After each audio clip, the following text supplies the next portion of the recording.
Well, good morning, church. We're starting a new series today about going all in for God, and what does that mean? We're going to talk about that today. A little roundabout way of talking about that. There's a guy, a famous author named James Michener. Anyone ever heard of him? Yeah, read him? One of the best-selling authors of the 20th century. When he was very, very old man, he suffered a great deal, and he wrote some memoirs, and he started by remembering an event from his childhood, and this is how it went. The farmer living at the end of our land had an aging apple tree that once had abundantly been productive, but now had lost its energy and ability to even produce an apple or any fruit. So the farmer, on an early spring day, he writes, "I still remember, hammered 8 nails, long and rusty, into the trunk of the tree.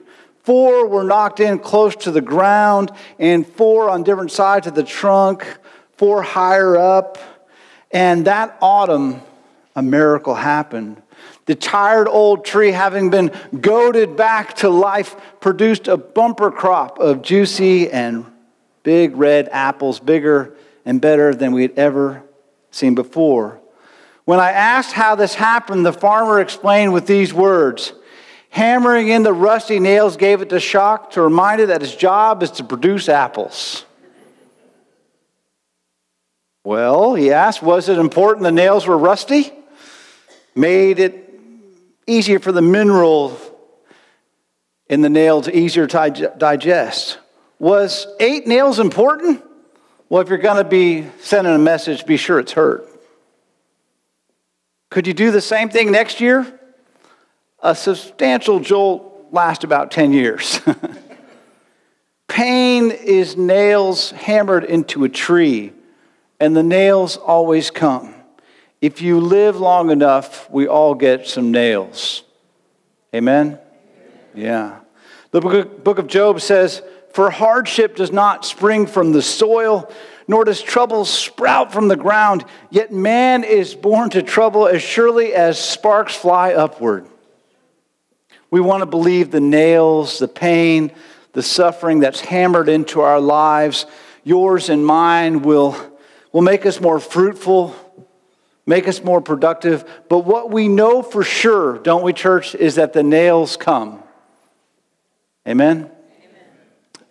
When Arnold Ott, a beloved soul of our church who ran the soundboard for 17 years, was here, I loved Arnold. He was the typical grumpy old Walter Matthau type.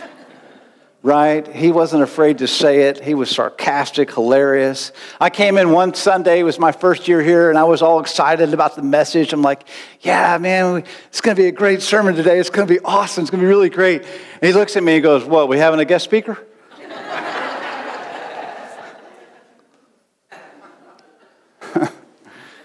As straight as could be. Arnold was diagnosed with cancer and lived 4 months. And when he died, we celebrated his life in this very room. And it was a good service. It was meaningful. You could feel the Spirit.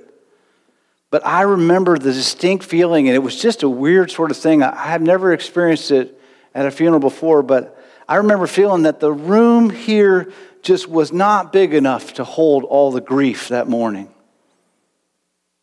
A man I know was diagnosed with terminal cancer, and his brother was caring for him while his body was wasting away.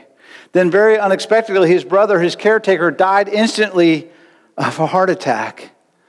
And I remember doing that funeral, standing at the graveside, watching the man at the funeral of his brother, the clothes hanging from his basically skeleton of a body, burying the brother who he thought would bury him.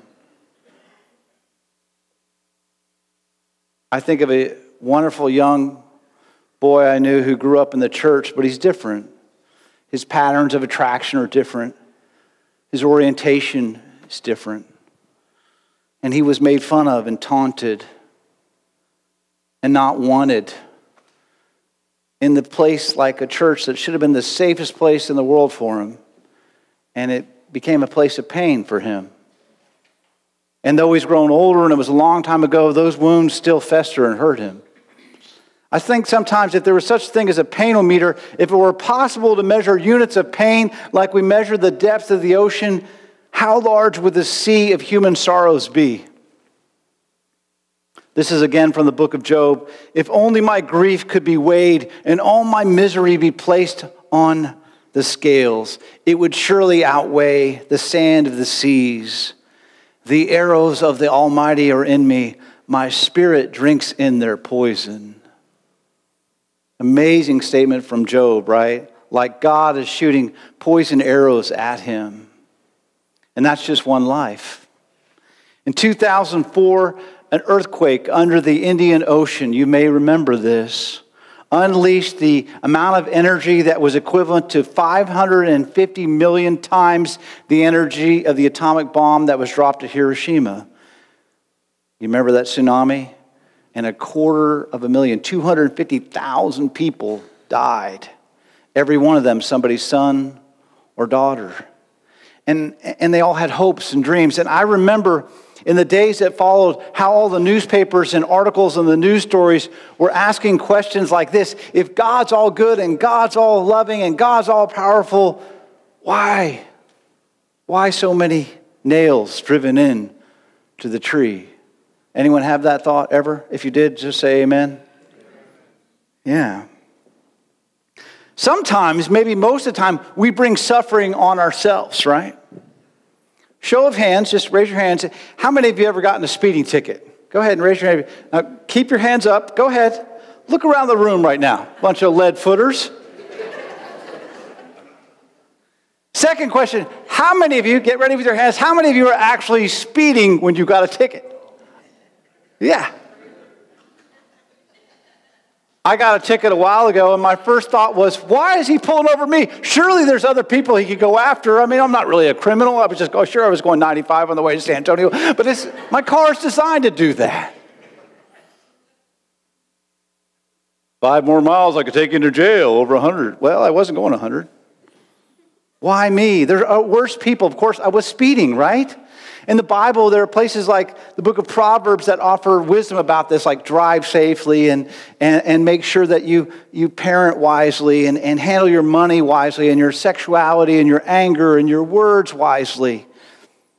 Don't blame the God of the universe on the mess that you create, right? But the Bible also mostly talks about suffering. And mostly the Bible doesn't really explain suffering.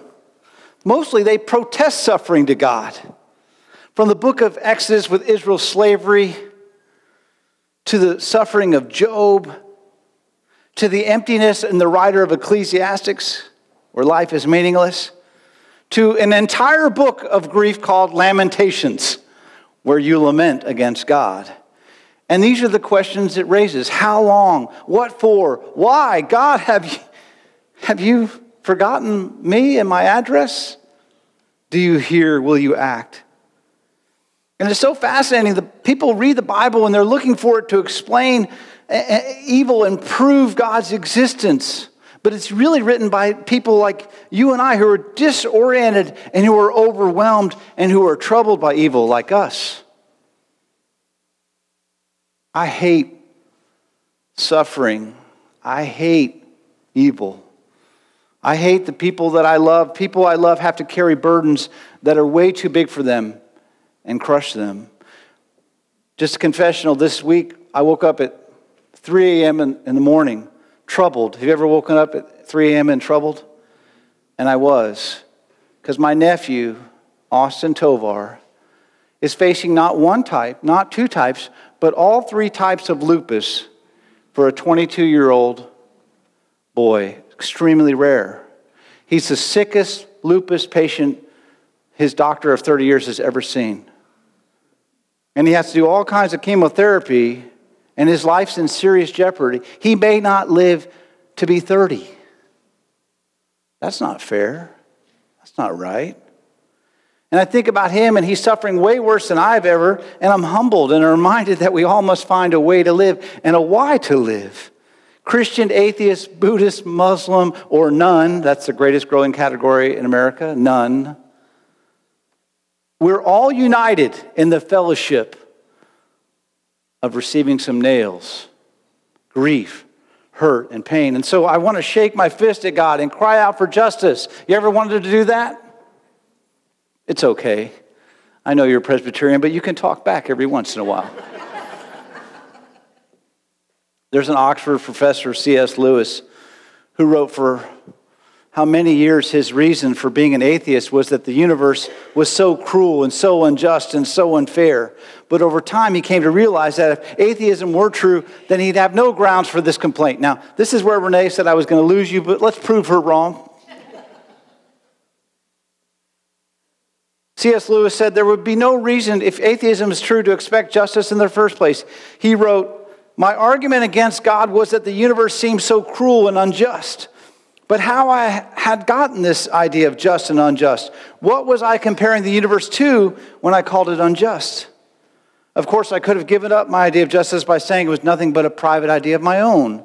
But if I did that, then my argument against God collapsed too, for the argument depended on saying that the world was really unjust, not simply that it did not happen to please me.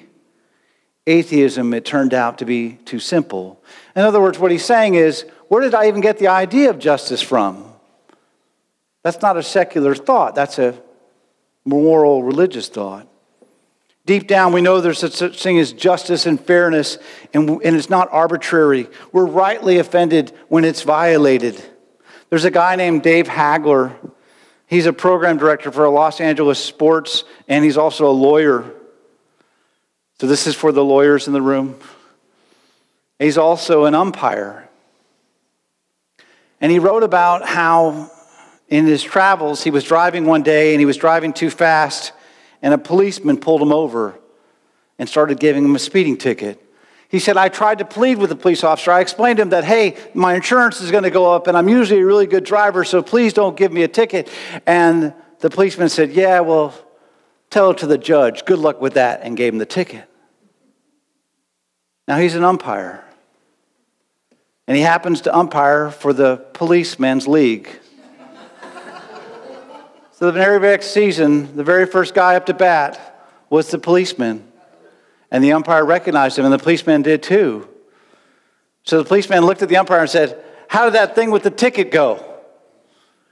And Dave Hagler says, "I told him, you better swing at everything." Get it? Swing. Forget it. It's a lot funnier on paper. There is such a thing as justice. Where did it come from? So the whole notion of justice presupposes, demands that the universe is not just a bunch of random atoms that fell into place. That there's a way that things are and a way that things are supposed to be. Now, none of that proves that God exists, but it does show that our outrage at suffering is actually a hard thing for secularism to account for. Secularism offers us the illusion of control. It's kind of ironic, because of medicine and technology and wealth, we have reduced many forms of suffering in our day. We live longer, cleaner, healthier, more affluent lives than anyone ever has in history. And often we want to make sense of suffering because we think if we can make sense of it, we can avoid it, right? So for instance, you hear someone getting lung cancer, and what's your first question? What's your first thought? Did he smoke? Because I don't smoke, so therefore I won't get it. You look at someone's kids, they're terrible, right? And you're thinking, oh, look at the parents. I parent much, much better. We all know pastors' kids are the most well-behaved.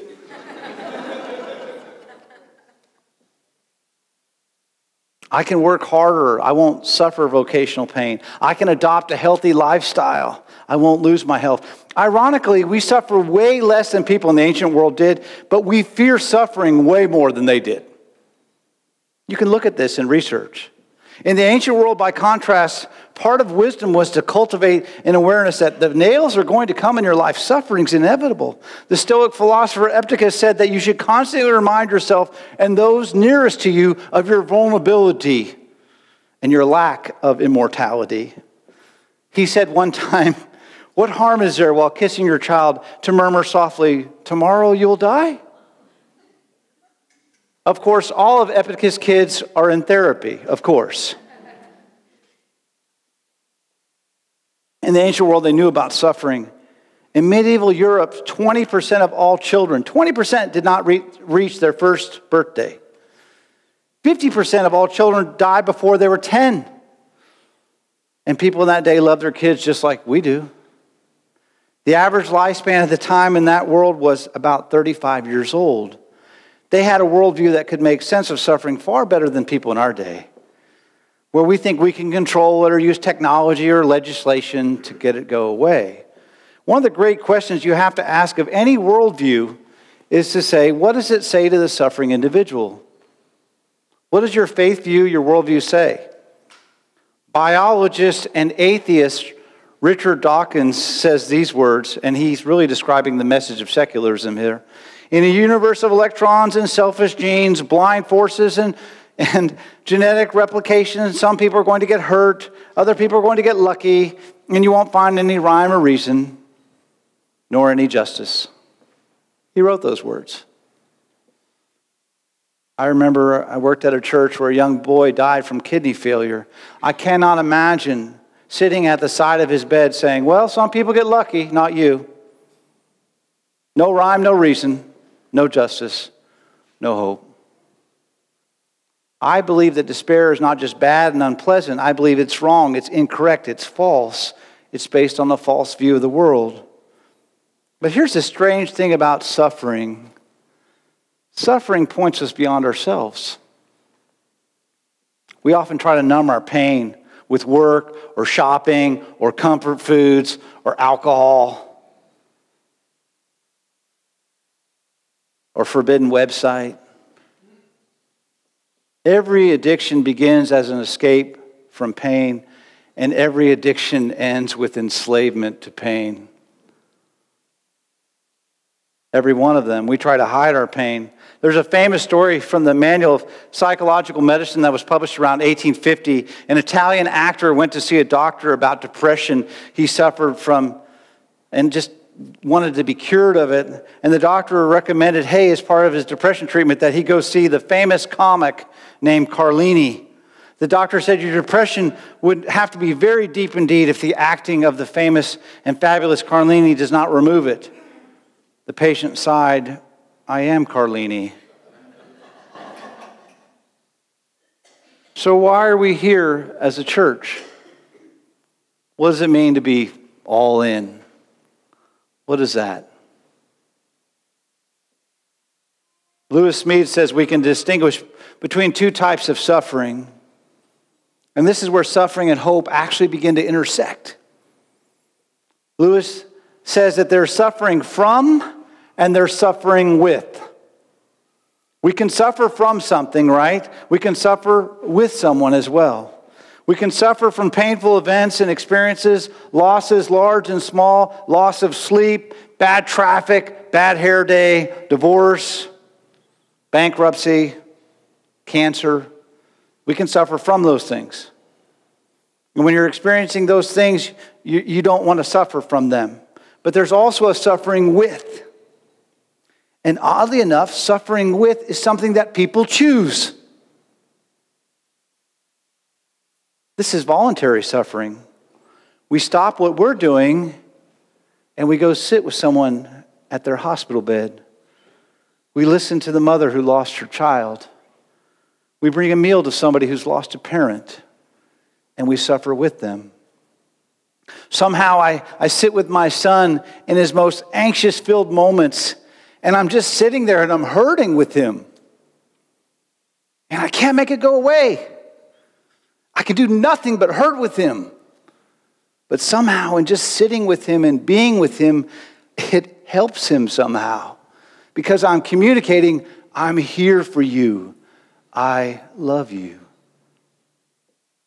And part of his burden is somehow shifted to me, and we share a bond and a connection. Have you ever experienced this with someone when you've decided to suffer with them and to say to them, you're not alone? Well, this is why we exist as a church. We suffer with others, and by doing so, we bring redemption to their suffering. Jesus was the master of suffering with. There has never been anybody who did this like him. He suffered with lepers. He wept over lost people. He listened to the scandal-ridden and had compassion on doubters. He suffered rejection and mockery and humiliation on behalf of all sinners. And the place of his ultimate suffering was, of course, the cross. Suffering from sin and guilt and death that belongs to us. We wonder, where in our pain and suffering, where's God? And Jesus says he's there on a cross. Yeah, nails pounded into a tree, no doubt, but first pounded into the hands of God. Only Jesus reveals to us what a human being had never even imagined, a God that was wounded, broken, a scarred God. Isaiah said this about him: he was despised and rejected by mankind, a man of sorrows, and Jesus was acquainted with grief. Jesus does not tell us we will not suffer. He says we will not suffer alone. Some of you are all like, I thought this was going to be about love. This is really heavy. I'm going to get there, sort of. You remember after Jesus was resurrected, not everyone believed. This Thomas, he's like, well, unless I see the marks in the hand and the side, where he was nailed to the cross, I won't believe. And this is so amazing. Jesus, after the resurrection, he has a new body. He's real. He's able to eat. He's able to pass through locked doors.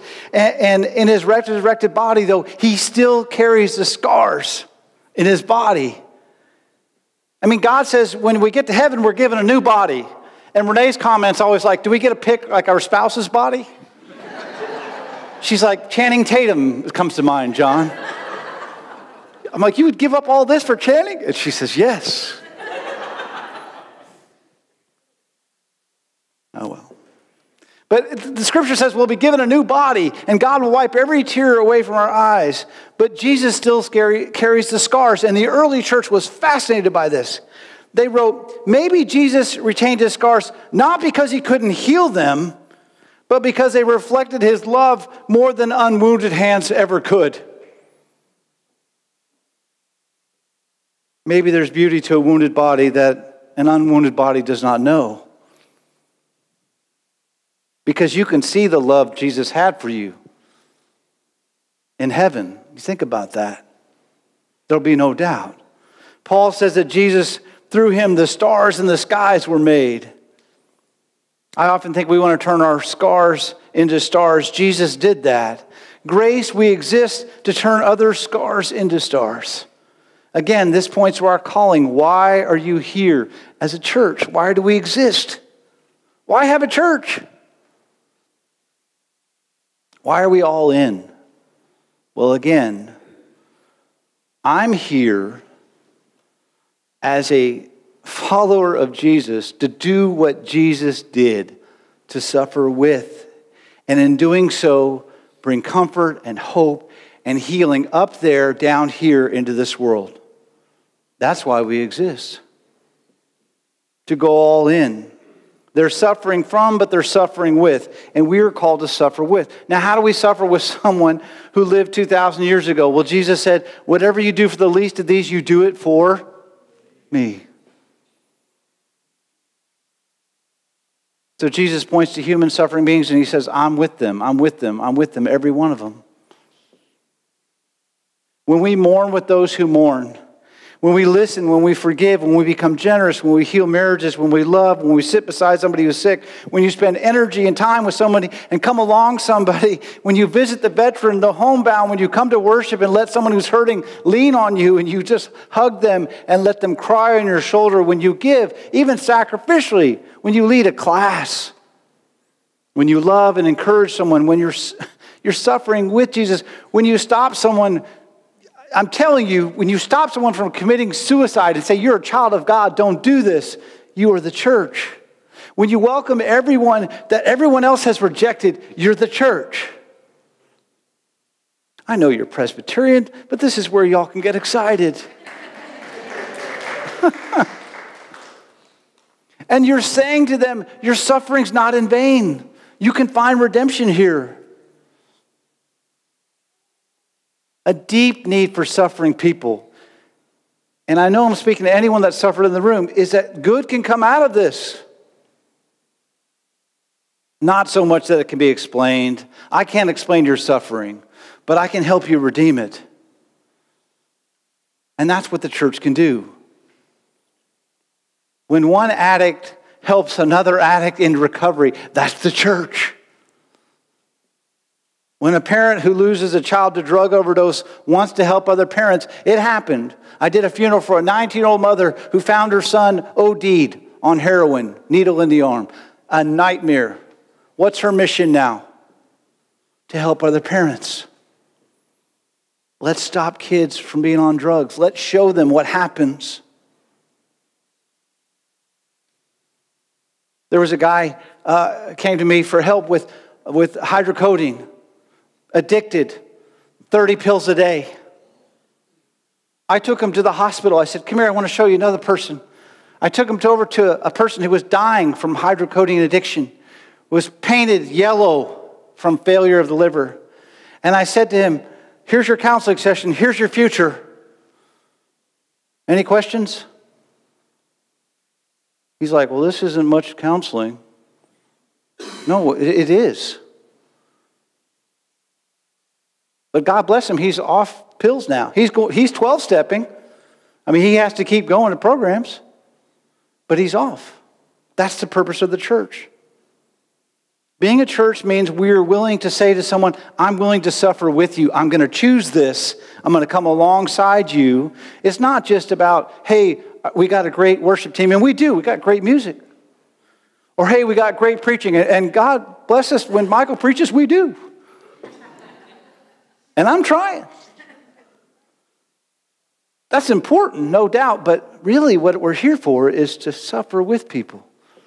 To love someone is to have an irrational commitment to their well-being. Irrational. And some of you who've been in love know what that feels like. I'm irrationally committed to your well-being.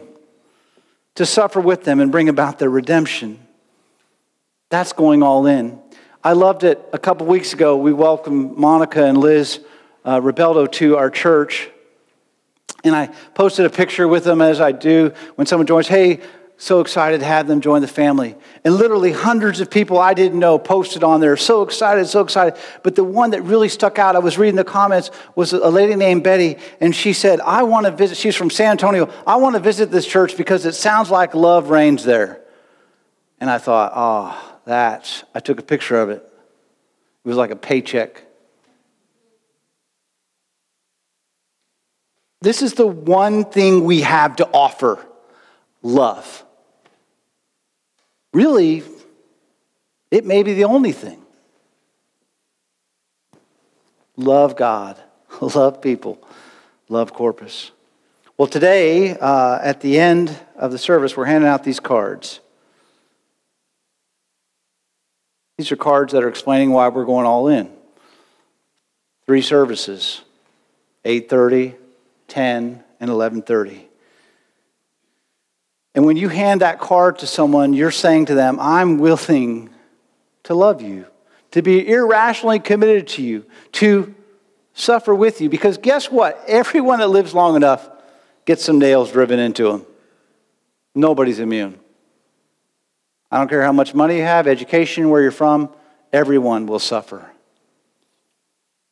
So when you do that, you're inviting people to join us in love. Now, this is the part where Renee says, boy, your message gets a lot better here. So get excited. He's like, you sure are Debbie Downer, the first 8 pages.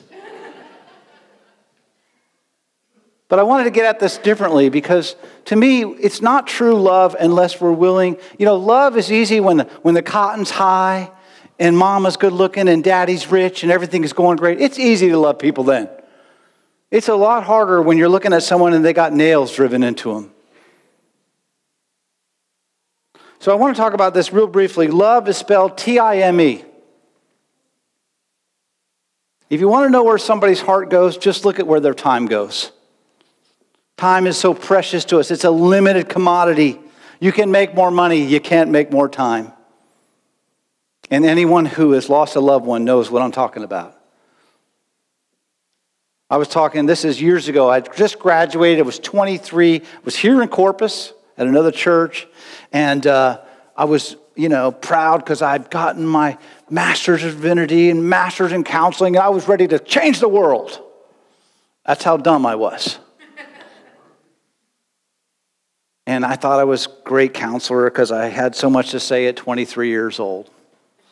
So this guy says, I want you to help out my friend. He's really, really loaded. He's quite a guy, but maybe you could help him out. He's real successful, but he's losing his family. And so this guy comes to this meeting at this coffee shop. It was really intimidating for me. He drove up in a Ferrari. I had never even seen one of those before in real life, not like up close. I mean, I grew up on military bases. Nobody drives a Ferrari. At the time, I was driving a 13-year-old Ford Escort. It was rusty. It had been an accident. I had to keep the passenger door shut by putting the seatbelt through it and looping it into the seatbelt. And so if you wanted to ride me with a seatbelt, you had to ride in the back, like driving Miss Daisy. It was a horrible car. I came out of the coffee shop, I looked at this car, I said, wow, I didn't know nobody could even drive cars like that. That's an amazing car. Can I sit in it? Can I look at it? He's like, yeah, sure. So he shows me around, and then he gets out and he goes, where's your car? And I'm like, right there. And he looked at it and he goes, wow, I didn't know someone would actually drive a car like that. He's so successful, but he had some nails. And one of them was around his family. He was losing his wife, he was losing his family. And he said, I don't understand. I'm making all this money. I'm doing it all for them. It's all for them. I do everything for them. Why do they get mad at me? Why do they get frustrated with me? And really what I told him is I said, look, they'd really rather have more you and less money than more money and less you. His response was so interesting. He says, well, when I bring them home the money and they get to buy all this stuff, they don't complain. The nice cars, the nice house, the great clothes, the great trips, the great toys. They don't say no. They're only too happy to receive it from me. And I'm out there doing it all for them. In other words, he felt like they'd had to boycott his financial provisions in order for him to actually start spending time with them. And here's the problem, and we all fall into this trap. I may gauge my love for you by how I think I feel about you, right? Oh, I love her, of course. But you will gauge my love for you by how I spend my time because you can't see how I feel. You can't experience my heart. I have to tell you, I've been with a lot of people on their deathbeds in 24 years of ministry. I have held people's hands. I have watched beautiful deaths. I have watched horrific deaths. But not one person has ever said to me, Pastor John, before you pray for the forgiveness of my sins, bring out my resume one more time. I want to review all the things I did. Bring out my 401k portfolio. Let me see how much money I'm going to give my kids. Or not give them. Jesus mastered love and Jesus mastered time. And I want to tell you how devoted Jesus was to this. This is really interesting. I've seen this in a TED Talk. There was a writer by the name of Malcolm Gladwell, and he writes about the 10,000-hour rule. You all heard of this? Yes? Amen?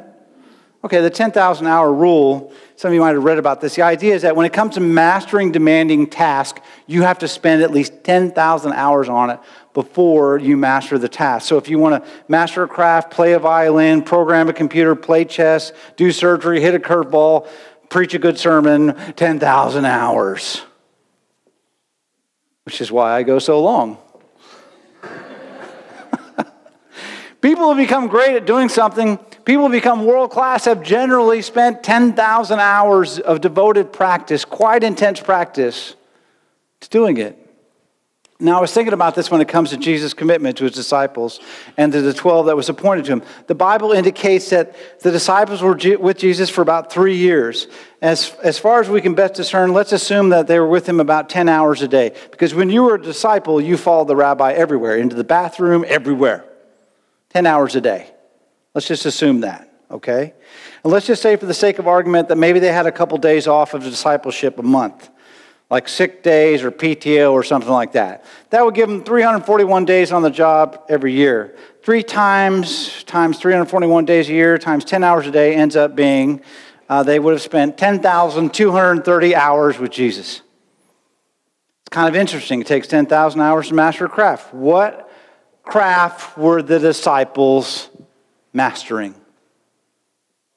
Well, Jesus said it this way. A new command I give you. Love one another. That's the craft. Love. As I have loved you, so you must also love one another. By this, everyone will know that you are my disciple. You've mastered the craft by this, when you love. When you suffer with. When you help redeem people's suffering.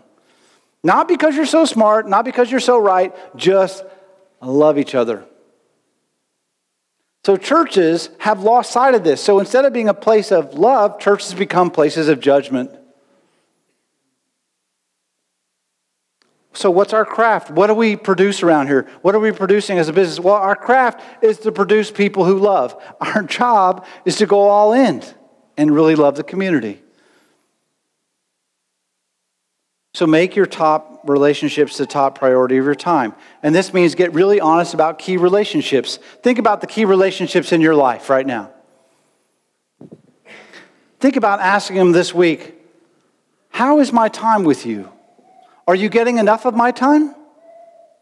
You know, you never found one of the disciples coming up to Jesus in one of the Gospels saying, hey, Jesus, how come you never have time for us anymore? You know, now that you're famous with the big crowds and everyone's coming to see you and everyone calls you Messiah and speaking requests and healing campaigns. I mean, we never see you anymore.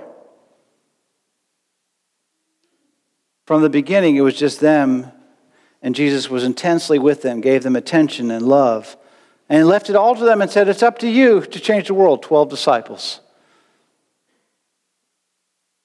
So when you bring this card to your friend, you're saying to them, I want to make time with you. I want to help redeem your life and your suffering. I'm willing to walk with you. Not just when times are good, but when times are bad.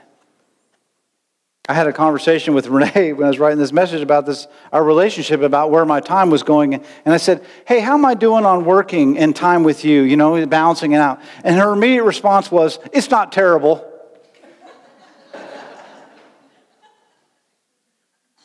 Well, that's better than terrible, but it's kind of a low bar, right? I mean, and I thought about how Jesus would say this, like, by this, everyone will know you're my disciples if your relationships are not terrible.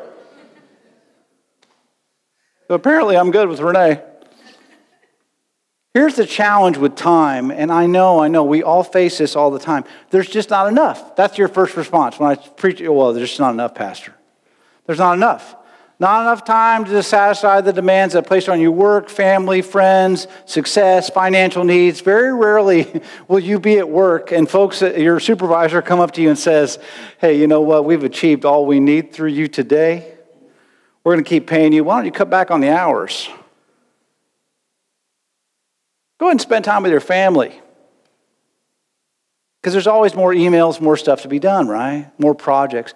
Your kids will never come up to you and go, hey, Mom, hey, Dad, my little emotional tank is just plumb full. Why don't you spend the rest of the day working on work stuff and not just ignore me, okay? I'll go back to playing on my computer. When it comes to time, you're going to disappoint somebody. Don't make it be the people you love the most. So I really want you to think about who could you invite on this journey of love as we try to craft people of love. Because really that's what we're trying to do. That's the purpose of our church. To bring resurrection to people's lives of suffering. Now for me, this meant, you know, and I did this with Renee this week. It was really interesting. I said, okay, Renee, let's put down on our iPhone calendars time together. Let's calendar some time. You and me, let's take Zachary out to Whataburger, and you and I are going out to the grill, the macaroni, and we're going to have a good time. And we did that. And what that helps us do is get out of fuzzy Fuzzy is not your friend, because this is what we do. Oh, I'll make time for you someday. Someday is a fuzzy word. One day is a fuzzy word. Get out of fuzzy. Write down your commitments. Look at your calendars. What are you spending time on? Because that tells me what you love. Are you spending time to suffer with people? Are you choosing that on your calendar? I know we all get nails driven deep and at times. I know we all have suffering in our lives. But the church exists to spend time with others, to love others, to bring redemption to their lives. That's why we're here, to love God and to love others, to love people and to love Corpus. It's the only eternal thing we got. So let's pray.